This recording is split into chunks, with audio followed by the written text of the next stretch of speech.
voicemail? Did it go straight to voicemail or did it ring first? I think it went straight. It went straight to voicemail when I called him this morning too. Let me try again.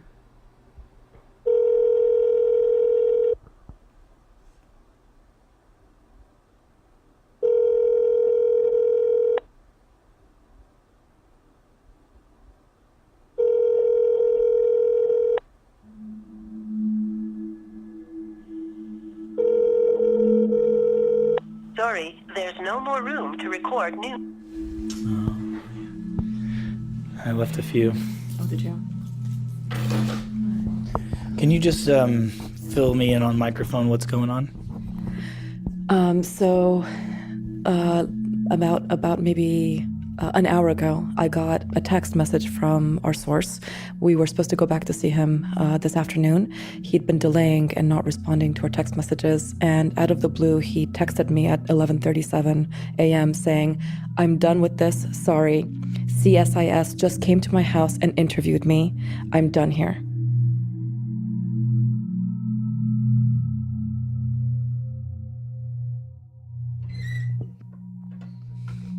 So the morning after we interviewed Huzaifa, we were supposed to meet back up with him. Yeah.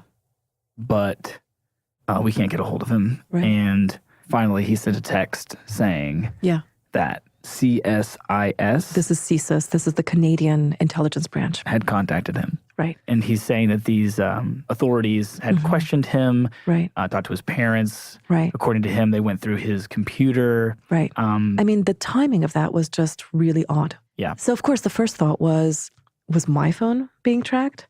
Or perhaps was he under surveillance and didn't realize that he was being tracked? Mm-hmm. To this day, I don't know if there's a connection between me seeing him and authorities coming the next day.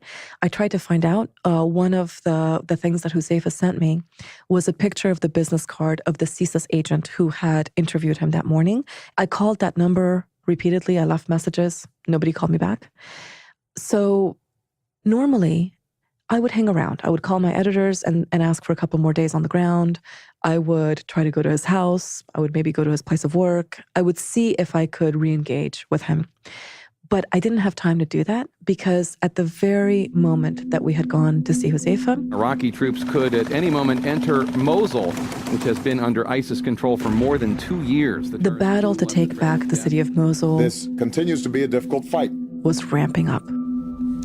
So it's 9:22 a.m. on November 29th. This is my first morning in Iraq. So I ended up taking 5 back-to-back trips to Iraq. Just about to come to a checkpoint to cover both the military operation and to look for the files, the internal records that ISIS had left behind. The documents, yeah. The assault was sudden and violent. And in the same period of time, Actually, a lone attacker who drove his vehicle over a curb, ISIS and their sympathizers are attacking all over the world. climbed out and began attacking victims with a butcher's knife. Just a few weeks after we leave Huzaifa, there's an attack at Ohio State. A few weeks after that, I believe it accelerated before driving straight into a Christmas market. there's an attack in Berlin. The New Year's carnage in Turkey. A week or two after that, 39 were killed when a single gunman opened fire in a packed nightclub. there's yet another ISIS attack, this time in Istanbul. And it just didn't stop. At least 20 people have been killed. There were attacks Double in that number injured. Bangladesh, Baghdad, and The Afghanistan, Afghan capital, Kabul. the Philippines, Australia, France, It Egypt. began in what is becoming a familiar, horrifying way. And just in the UK, which up until this point had had no ISIS attack, an ISIS supporter attacks in Westminster in March. Another attacks at a rock concert in May. And then finally in June, there's the gruesome attack on London Bridge. This is, as we all know, the third terrorist attack Britain has experienced in the last 3 months. We cannot and must not pretend that things can continue as they are. Defeating this ideology is one of the great challenges of our time, but it cannot be defeated through military intervention alone. So, it's around, oh shoot, my watch is still on American time. So, during this time, we're on our way right now to a town that I was going all over. Shukran. Yeah. I went to Jordan, I traveled to Turkey. I'm standing outside on King's Road in London, over to London to cover the London Bridge attacks, outside the home of one of the suspects. And so it wasn't until months later that I was finally sitting on a flight coming back from London, that I had a chance to pull up my notes and methodically go over what Huzaifa had told me. And it was at that point that I felt a sinking feeling in my stomach.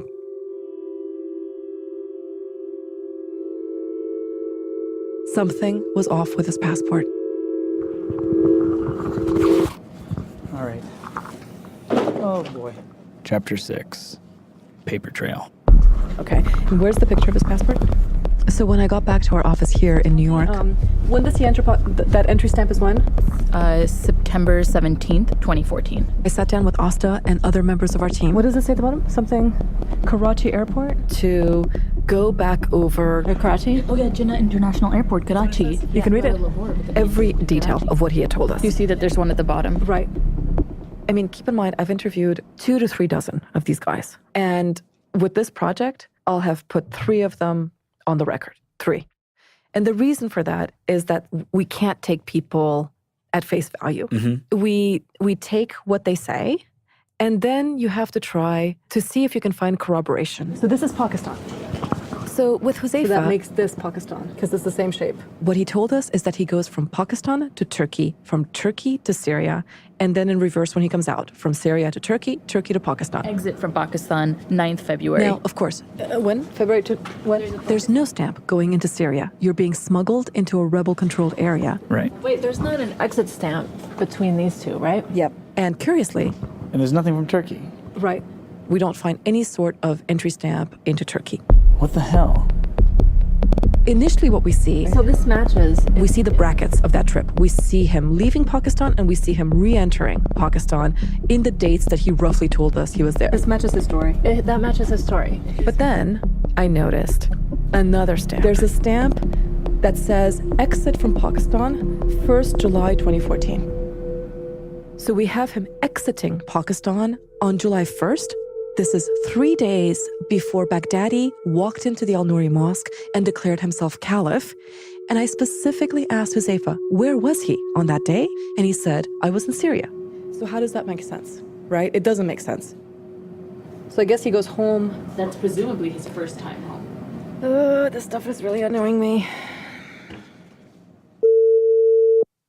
Does everybody hear that? Yeah. We then reached out to... Hello. Salman, hi, it's Rukmini calling from the New York office. Hi. To my colleague Salman Masood, who's been our correspondent in Islamabad for years now. Okay, basically I got the number for the Canadian passport. Right. So I contacted my sources in the federal Salman was able, through his sources in Pakistan, to pull up the travel log of this Canadian passport. My contacts got back and they gave me a whole log of his travel. And it's everything down to... There were records of the flights that he had taken. Where he went to, on what ticket number. His destination, the airlines he used, arrival details. The exact, not just hour, but the minute that Huzaifa left Pakistan. I mean, the only thing that's missing is his seat number, right? And this is where things really go haywire. The exit stamp. So he arrives in Pakistan, leaving Pakistan in early February 2014, which Huzaifa had basically led us to believe was the moment when he leaves Pakistan, gets on a plane and goes to Istanbul and is picked up by ISIS to enter Syria. He gets on flight PK797, departing Lahore. That's him going back to Canada. So the travel shows that he's going to Canada. Then, on the 28th of February, he returns from Canada to Pakistan, smack in the middle of the time he's supposed to be in Syria. So we now see back and forth travel multiple times in the very period when he says that he is in Syria. If this is actually him traveling, this completely blows a hole into his entire story. So what is going on? I don't know. Well, let's keep looking. Let's keep looking. So we're going to do multiple timelines. I'll draw like one timeline of the Canadian passport. Yeah. So at this point, our entire team... Let's put it all up. Let's on the see board. where his inconsistencies are. We're all inside one of these walled-in glass conference rooms in the New York Times. What he says. So this will be that. We decided to make a timeline on, what do you call that? A squeegee board? A whiteboard. On a whiteboard, right? Let's plot 15 entries. 2014. 15 entries between 2014 and today. We decided let's plot every single entry stamp, every single exit stamp, the country, the airline, every single thing that we know. Okay, so we have, let's start with his Canadian passport, okay? Okay. I'm gonna do it in this color. Enters Lahore, is that right, Asta? So this is, I would say, if I could have red, this is the first thing that doesn't line up. This is the next thing that doesn't line up. Yeah. Right? And as we're doing this, hello, this is Rod. I called on my colleagues at the New York Times. Ron, hey, it's Rukmini. How are you? Hey, I'm good. How are you? On my colleague, Ron Nixon. On my colleague, Adam, it's Rukmini. Hey. Adam Goldman. Hey. My colleague, Eric Schmidt. Hello, Eric Schmidt. These are the New York Times' top national security correspondents. They have between them spent decades making sources in the intelligence community. Like the CIA, the FBI, Homeland Security, stuff like that. Exactly. So what happened yesterday is we were looking at his passport again. Right. I told him about Huzaifa. I shared details of his story, and I explained. You see, so his timeline is falling apart. This hole in his timeline. And I wanted to know, does anyone in your world know about this guy? I can try and run that down now. Thank you so much. Okay, cheers. Okay. All right, bye. Next, right here in our office. Okay, Maliki is meeting us at my desk, so let's go there now. We also reach out to... I'm Andy. Maliki, nice to meet you. My colleague Maliki Brown. Podcast? Yeah, pretty much just follow Rukmini around recording her every move. So we shared with Maliki a video that Huzaifa had given us, which he says shows him shooting a Glock into the Euphrates River. So could you describe what this is and where you're at in the process right now? We're looking at a photograph of a man shooting a weapon into the Euphrates River. And Maliki... We're trying to do two things, is establish where this was and also when this may have happened. He's an expert on geolocation. So we're using Google Earth Pro, which you can download onto your laptop, and you can go back and see through all of the old satellite imagery that Google Earth has. He's able to basically take a picture that shows a hooded figure. You do not see his face. And what to you and I might look like very run-of-the-mill scenery. Yeah, so you can see these structures, the small little houses, this one facing in his direction and this one on the side of the bank. To find the exact GPS pin of where that location is. What your eye goes to in the video is, of course, the shooter. But if you look really carefully in the distance... You can see a bridge in the distance. There's a bridge. But you can also see this road kind of stretching under the bridge. Yeah. And we see that just here in the photograph. Beyond the bridge, there's a small white-looking dwelling. It could be a house. It could be some sort of maintenance structure. Right on the waterfront, then a break. You see a couple of shrubs. Then more bushes. And you see an embankment. Right below this building here. And that corresponds with what we see in the satellite imagery. Oh, that's brilliant. Okay. You know, we've determined that this bridge is leading into Raqqa. That's incredible. That is incredible. Yeah, so you've just been looking at satellite images of bodies of water around Syria all day? Yeah, we've been going up and down the Euphrates all day looking at old satellite images. So, yeah.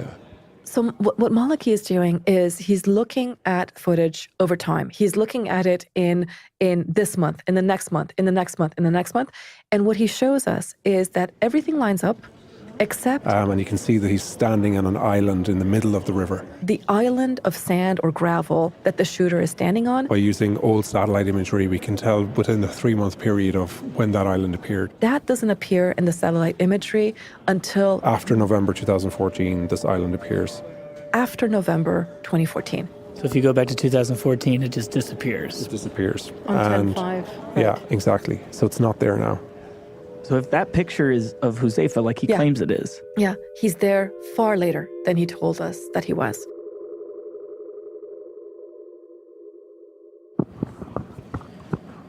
I hate to be the one who says this, but what if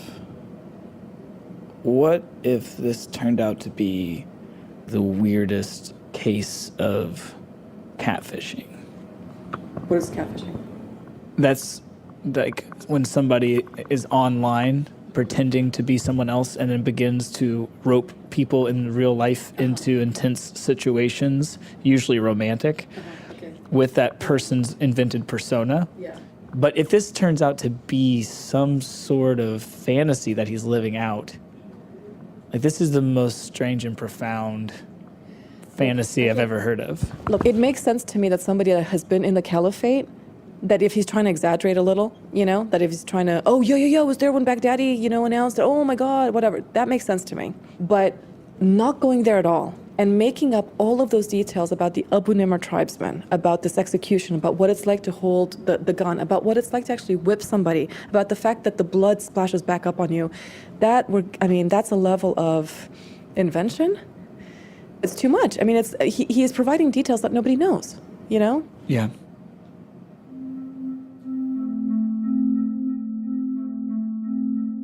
It goes 3 months, 21 days. 2 months, skip this, 15 days. But there's 8 months right here. So we go back to the whiteboard where we have plotted out everything he's told us. Look at all the whole, look, this is 5 months in Canada. And then up here, it's 3 months in Canada, 15 days in Canada. And we start looking for patterns. Do you see that 8-month period, Larissa? Yes. And our editor, Wendy Dorr, starts to develop a theory. I think he was there then. Right here, here's where he starts posting online. He told you February. It was the same year. It just was much later. And then there's one big gap of time. From September of 2014 until April of 2015, his Canadian passport has him as being in Pakistan, right? It's a stretch of 7, almost 8 months. Would this work? When is the video of them at the Euphrates, supposedly? That's November 2014 to February 2016. So that puts it there right here. That lines up. That actually lines up right here. I think he learned of the Caliphate. He saw the shit was happening, and he was like, shit, I'm gonna go. So I wonder if he was telling us a curated story. That theory would answer a lot of questions. He misrepresented when he went. He went in September. What if that's it? It's like Occam's razor, right? It's what? It's like the simplest solution is the most likely. Yeah, right. Interesting theory, Wendy Dorr. And right as we're starting to think that things are starting to make sense again, we get a phone call from Pakistan.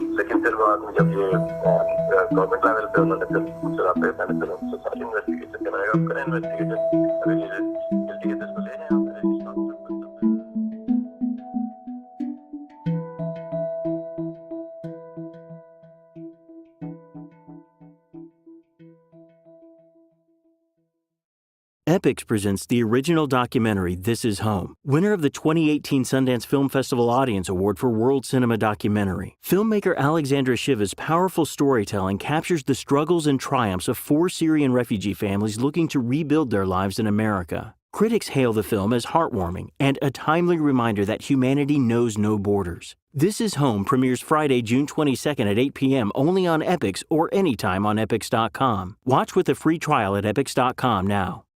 Test, can you hear us now? Are we getting any better? Can you give a test, Rukmini? I can hear you, yes. You can hear me? Okay, great. All along in this process, we've been talking to Huzaifa over a series of encrypted apps. And one of these encrypted apps listed the phone number that Huzaifa used to register for that app, and it was a +92 number. Yeah, can you give us an update of just what's the latest from Pakistan? The latest is +92 is Pakistan's country code. It was Asta, our colleague, who picked this up. Because we just had his Pakistani cell phone number. So we sent that number to Salman. So I went to my sources. And he was able to take that number to his sources. So using these sources, I got details of his Pakistani national ID card number and all. And with that national identity card, there was an address. Yeah, I thought it was a grandparents, but when I went there, there was a guy who was standing out in the street. I asked him if he knew, and he said that he's from that house and he's the cousin of Huzaifa. Yeah. So then I had a brief, chat with him, and I asked if I could speak with the father and if he could, give me his contact number.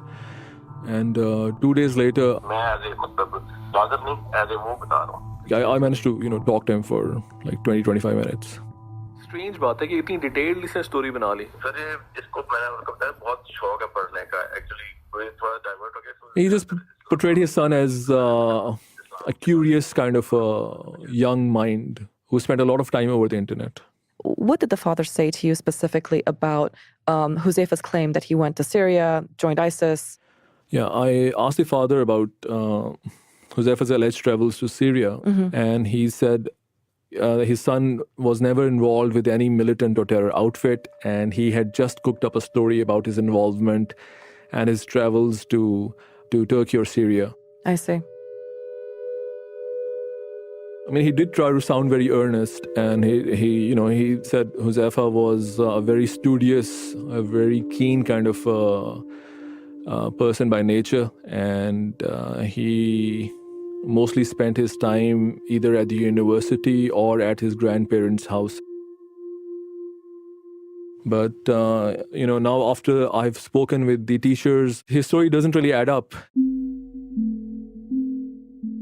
So Salman told us that he went over to the university in Pakistan that Huzaifa had told us he attended. Like, there was one teacher who said that she found him very mysterious. And right away, he finds two professors who remembered him. Didn't really mingle with the rest of the class fellows. They describe him as introverted, somewhat antisocial. One of them even said that he seemed to have sort of these blurry, bloodshot eyes. She thought that he was on drugs, and he was mostly absent from the classes. Interesting. And the teacher said she had a word with him about his low attendance also. Then Salman found a student who remembered Huzaifa from one of the classes they had shared. He also described him as somebody who was very reserved, didn't really have a lot of friends on the campus, and also that he was not very regular in attendance. And then he managed to find a school administrator. And he also said the same thing, that didn't have a lot of friends, was not very regular in his attendance. Like 50% of the times he was absent from the classes. I see. And let me just tell you these. From there, if you look at his transcript, he's able to get his hands on Huzaifa's transcripts. And crucially, in that case file, we see he misses one whole semester. In this window that Wendy had identified as the possible time when he went to Syria, there's a period of time inside of that when he doesn't appear in the records at all. So the source is an official with the Department of Homeland Security. And it's right around this time that we start hearing back from our colleagues in Washington. According to individuals I've been talking to in law enforcement, there are 3 known facts about this guy. They come back with basically 3 facts about Huzaifa. Number 1. He's on the no-fly list. This person is on the no-fly list. Right. And that the person is included on the no-fly list because of terrorism-related activities. That means that he can't get on flights into or out of the U.S. And in addition to that, he can't even enter American airspace. Right. Okay. That's the first part. And second thing? He's under investigation by Canadian authorities. Officials believe he is a suspected member or was a suspected member of the Islamic State. Gotcha. That he was a member of the Islamic State? What 2 different officials in the U.S. government and different agencies have told me is that this individual, this Canadian, was a member of ISIS. Number 3. In Syria. They believe that he joined ISIS in Syria. 2 different sources in the American government have confirmed that he was active in some type of ISIS activities in Syria. Got it. And one of Eric Schmidt's sources came back with a possible timeline. And he conducted certain activities inside of Syria sometime in 2014, possibly early 2015. Right, got it. That timeline also fits with Wendy Dorr's theory. The officials would not disclose what those activities were, but they were clearly aware who he was. To be on the no-fly list is serious. Right. It's not only are you a threat, but you're somebody who's operationally capable of doing so, which means you have the means and wherewithal to carry out an attack, or at least the government believes that to be the case. So after hearing from colleague after colleague who kept on repeating, this information about Huzaifa, the question that was just at the top of my mind is, why are the Canadians not arresting him? Why? Why haven't they acted? And what is it that they know about him that maybe we're missing? So at this point, The person at extension 4 I started making phone calls to officials in different parts of the Canadian government. is not available to take your call. I called the Ministry of Public Affairs. I tried to reach out to the Royal Canadian Mounted Police. Please leave a message after the tone. I reached out again to CSIS, Thank you for calling CSIS. to the CSIS agent who Huzaifa had told me had come to his house. Yes, hi, sir. I'm trying to reach, please, at CSIS in the area. I can't confirm or deny whether there's a working here, but I can take some details. Could I just be transferred to his voicemail, please? That's what I'm trying to say. That's not our process. I got nowhere. We take the information and we pass it on, and he may or may not contact you. So, Okay. have your name? Sure. My first name is Rukmini, R-U-K. Eventually, I got a hold of people in the ministry that is in charge of dealing with people like Huzaifa, and they said that their official position is not to comment on ongoing investigations.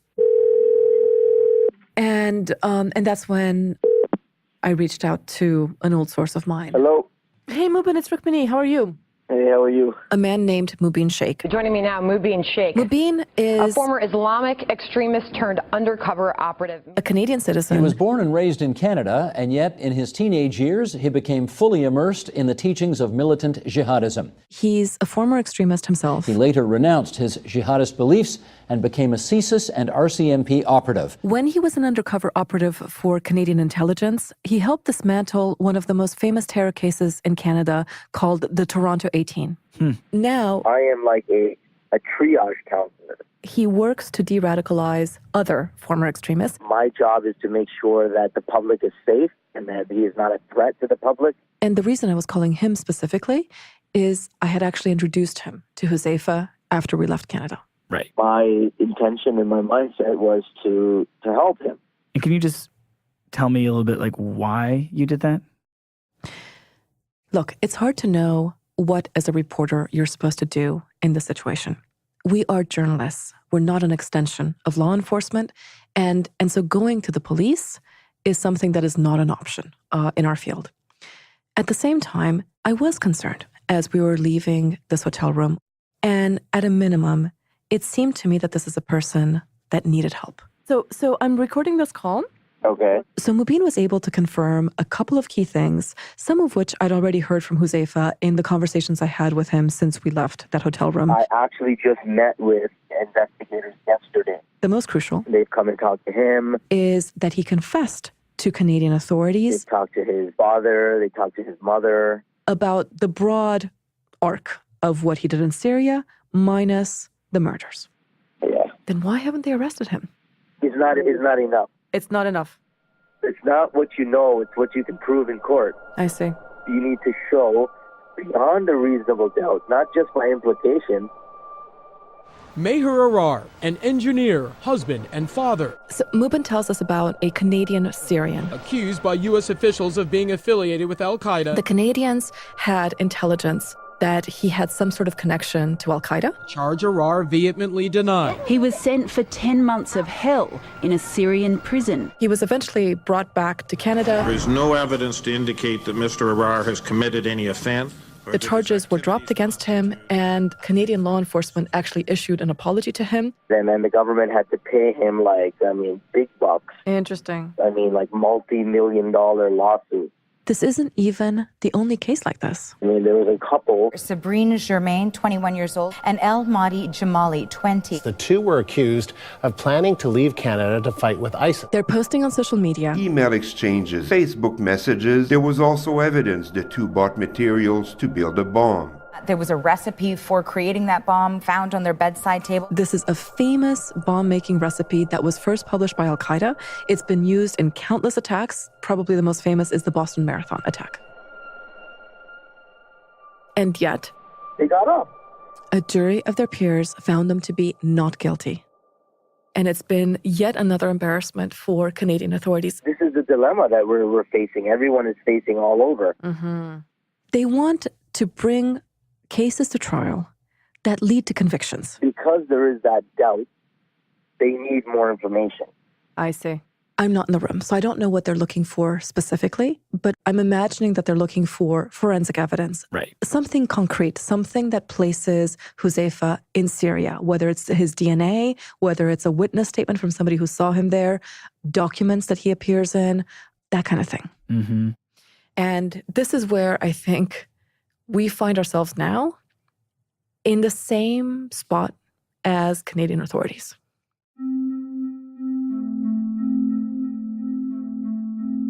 So, what do we know? So here's what we know. We know that his story fits the pattern both of how people are radicalized by ISIS and how people end up joining this terrorist group. We know that U.S. officials believe that he is an ISIS member and that he joined ISIS in Syria.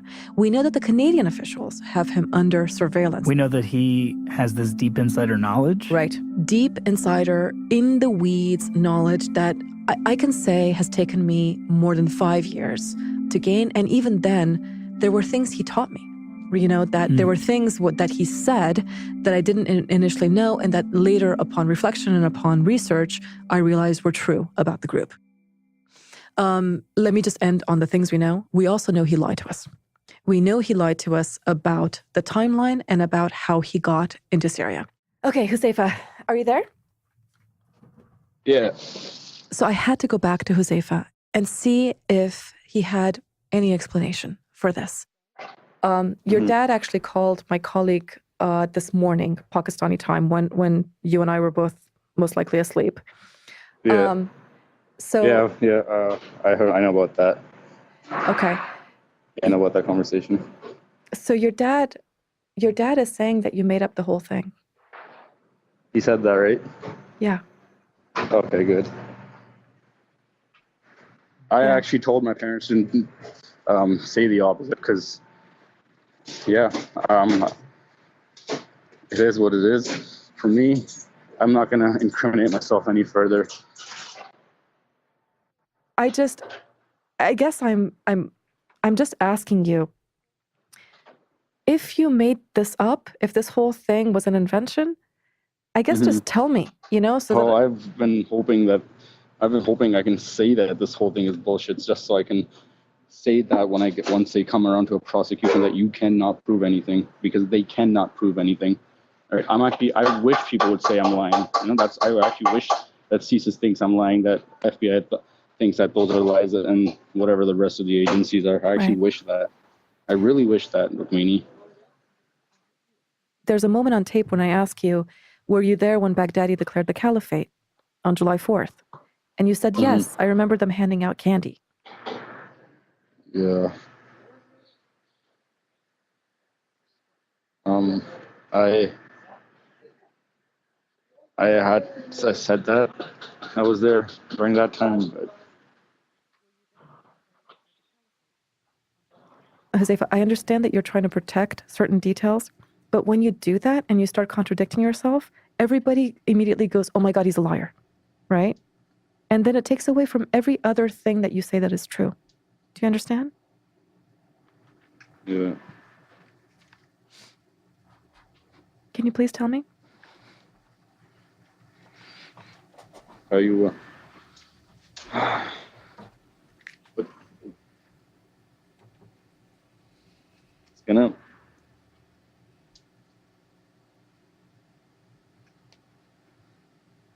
I entered late after the entire timeline, after September 2014. After September 2014? Yes. Why were you telling us this earlier timeline? Pre-Caliphate. Pre-Caliphate? Yeah. They say it's that people who went before can at least say they went for humanitarian reasons. Right. Who went after the Caliphate say they went purely for the Caliphate. That's one thing I kind of was hoping would make a bit of a difference. So what he's saying is essentially that he told us a different timeline. Yeah. Because he didn't want to be associated with some of the worst elements of what we know about ISIS. It made it look more innocent. He was joining this group that then still had this aspirational, rebels fighting Assad's soldiers, standing up for the Muslim people, at the same time that they had this dream of a caliphate. Before ISIS became this infamous group that we know it to be. That is now wrong, right? That last part is now wrong. He joins them when the infamy of ISIS is well known. Yeah. Okay. But I did leave because I don't want to die. I wanted to apologize to all you guys that I lied that first time. I understand, Huzaifa. About the dates, but the stress that I am in, and then CSIS did show up the very next day. Yeah, I understand.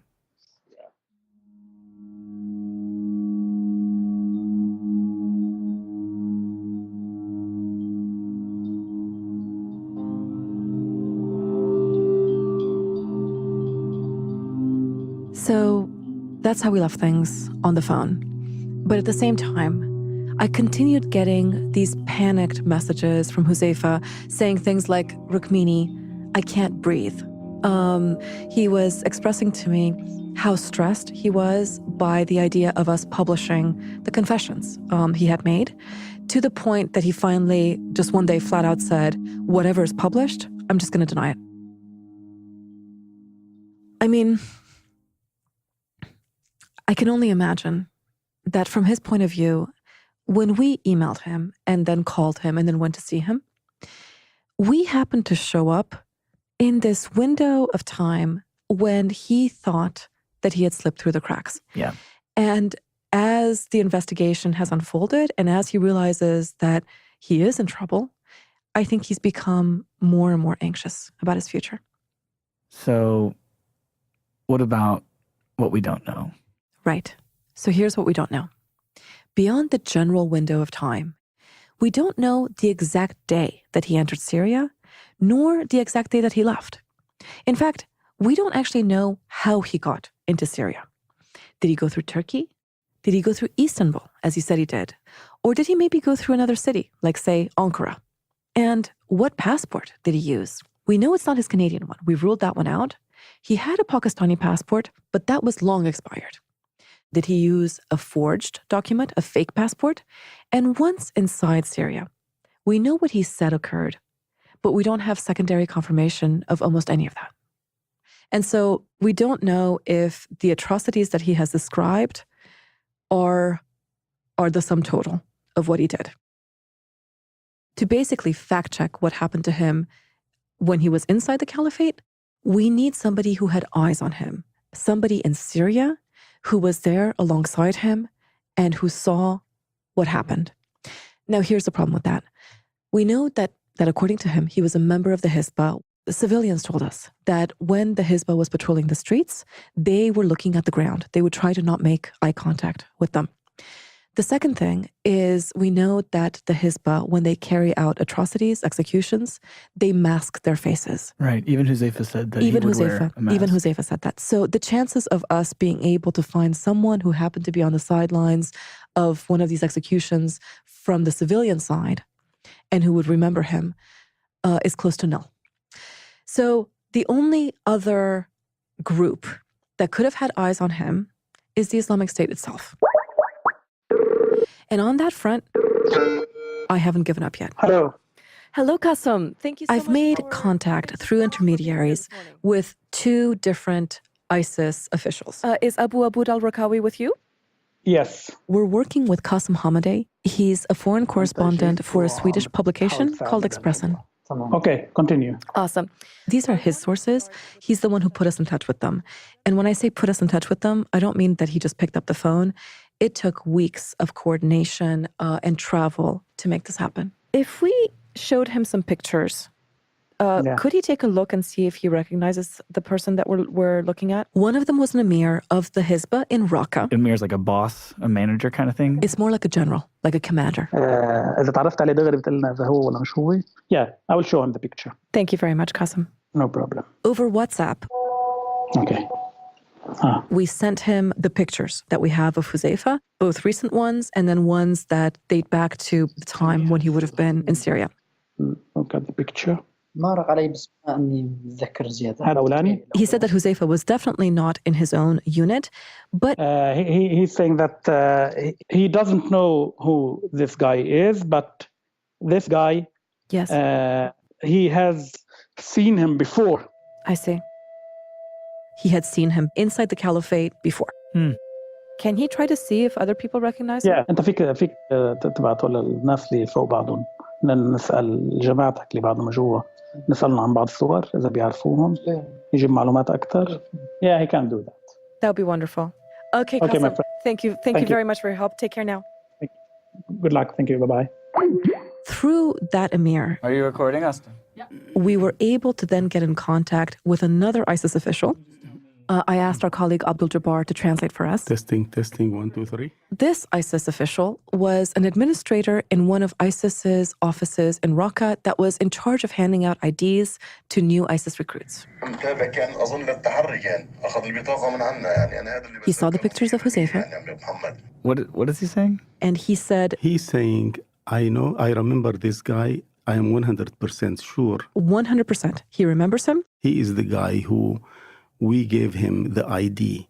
He remembers handing him his ID when he came into the Caliphate. I remember 100% that he took the ID card from us. He's saying Huzaifa. Yes. 90 to 95% he's Canadian. He said, I'm pretty sure he's Canadian, and this is before our team had explained to him that he is Canadian.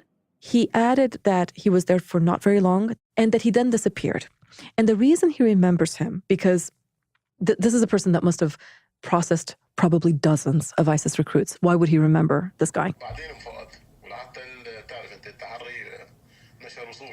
And he said that the reason he remembers him is... You know, that the investigative unit, they published his photo.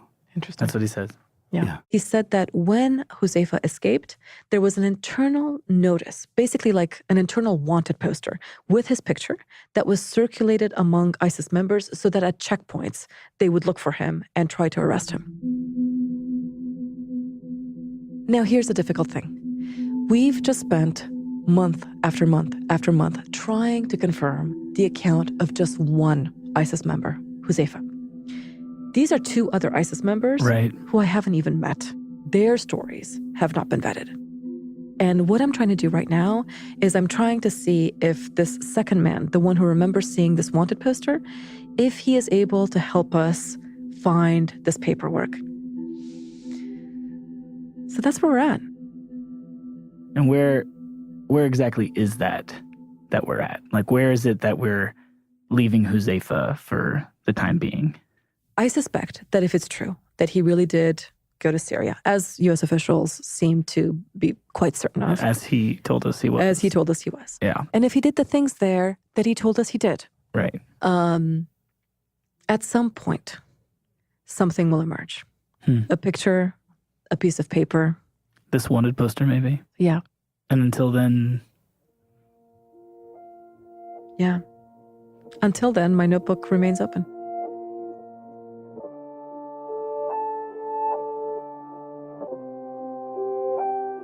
So now what? Right. Now, Mosul. You ready?